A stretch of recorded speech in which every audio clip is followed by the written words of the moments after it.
Hello, everyone. It's your professional gift wrapper for the DMV area, and welcome back to my channel. For those that are tuning in for the first time, hello and welcome. My name is Brittany, and I'm the owner of Cherished Premium Gift Wrapping Service, where we wrap and design your gift for your next event and occasion.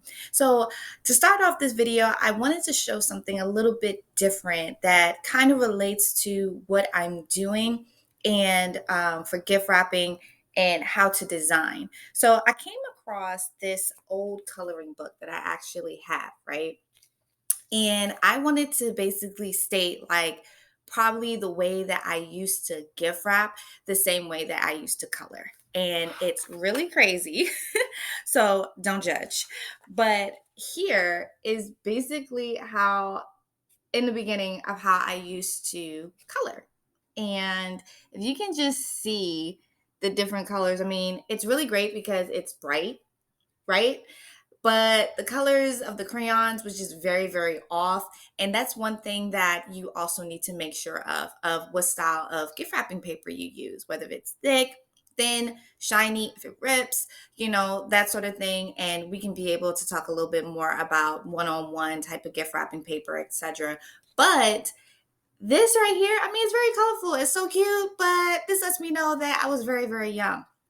So this is what I actually am now as a professional gift wrapper. Look how clean that is, right? That is so crazy. And then I also thought that would be kind of interesting too of blending and doing different styles of colors. I mean, this versus this, it's so crazy. Yes, this is bold and everything like that, but if you want it clean and crisp, this is what you do for your gift wrapping.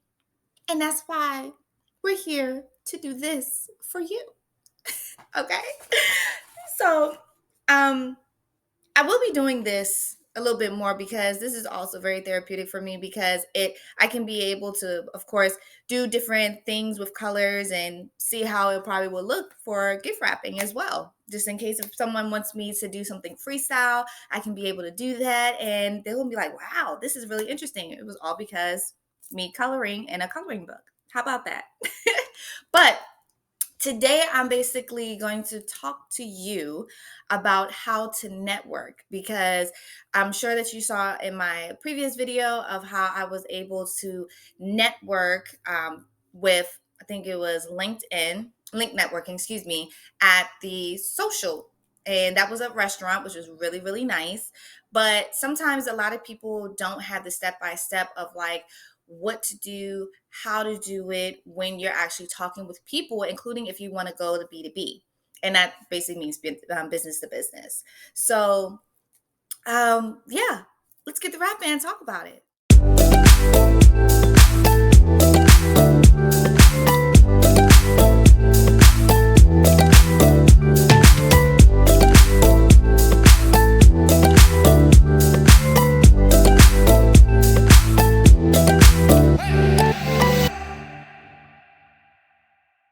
All right. So the first thing that we definitely want to do is to keep your conversations short, sweet, and simple.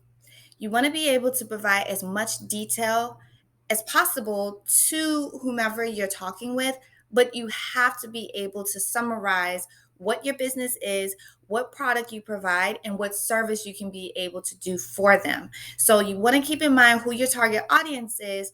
So that way you can be able to talk as many people as possible during this networking event. Then once you actually see from step number one that they seem to be engaged of what you're talking about and they ask you a couple questions, this is where you actually get to step number two. Be prepared. Wow, I actually kind of sound like Scar from Lion King. Anyway, be prepared. So that means you'd be like, well, I'd love to talk to you a little bit more in detail about the business. So maybe we can be able to exchange business cards and I'm going to give you mine. Let me get yours. And we can be able to talk a little bit more in detail through phone call, a Zoom meeting, or maybe a little bit a personal one-on-one because it is kind of loud and crowded. And I do want to talk to other people as well. But let me go ahead and get your business cards so that way we can be able to talk more about it. And that's where You're also going to be professional because you are prepped and ready to be able to present your information to them so that way they can be able to keep in mind exactly what your business does. So, once they agree on exchanging your business cards and move on to the next, the main thing that you also want to do when you're also talking to people is be confident. Do you love what you do? Do you like the service that you provide for people, and you know for a fact that you want to make sure that anybody can be able to have your product, have your service? Then you got to be confident. People have their strengths and weaknesses. I do, but I don't really show too much of my weakness because I'm too confident to be able to state, like, hey, I'm a gift wrapping business. I love what I do. I can be able to provide that to you on a personal, business, corporate level. And if you look into my work, if you actually follow me on Instagram, LinkedIn, Google, whatever, you'll be able to see my work. Okay. I don't like to talk much. I rather, of course, present what I do. And that's the reason why, too, if you do have a product and you do have a service maybe that you want to have some type of, maybe like a middle sample of it, then that will also be good too. But again, you never know what you can be able to accomplish if you don't have that confidence. So definitely have that confidence. So once you keep it short, sweet, and simple, you're prepared because you're both exchanging your business cards, because you're both interested in one another. You're confident in what you're talking about, and that's why they want to be able to be eager and excited about your service or your product. That's where you get to number 4. You want to be consistent. And what I mean by that is you want to be able to continue and doing these networking events, seeing as many vendors, seeing as many customers, corporate people, business people, whatever. You want to be able to see them every single time because they're going to remember your face. And if you keep on just doing like maybe bits and pieces here and there, they're not going to remember you.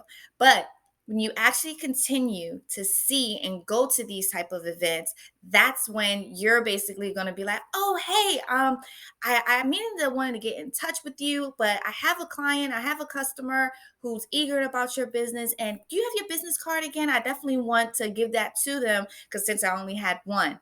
Ha ha. Guess what? You're going to start generating more and more business. So get consistent. Now we are moving to the last and final step, which is number 5. And this one might be a little bit hard to kind of swallow, I would say. This one might be a little bit contradicting, but let's say, for example, as I gave early on step number 4, if someone was eager to get your business, never want to assume a sale. And what I mean by that is sometimes some people might be interested. They'd be like, oh, yeah, I'm definitely interested. I'm definitely want to talk to you a little bit more and all that. But just keep in the back of your mind, sometimes it may work, sometimes it may not.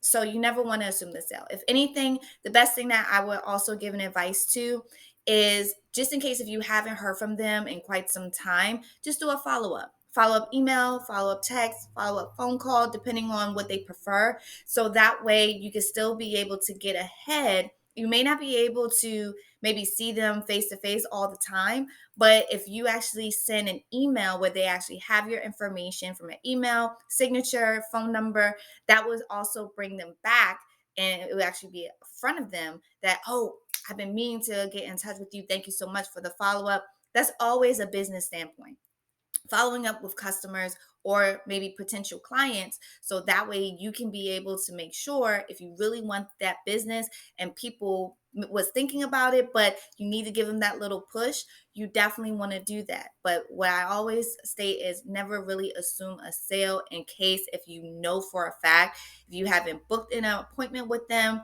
or they haven't told you about a particular date, just don't assume it right away, but still follow up with them so that way you can be able to really get that. And that's a wrap, everyone. I hope that the 5 steps of how to network was a little bit detailed, and where that you can be able to go out there, be confident, be prepared, make sure that you have all the summaries or summarization that you basically want and be able to talk to everybody. So that way it can be short, sweet, simple, easy, and you can be able to see multiple people rather than just talking to one person for an hour or two. And then next thing you know, you only talk to maybe about 5 people.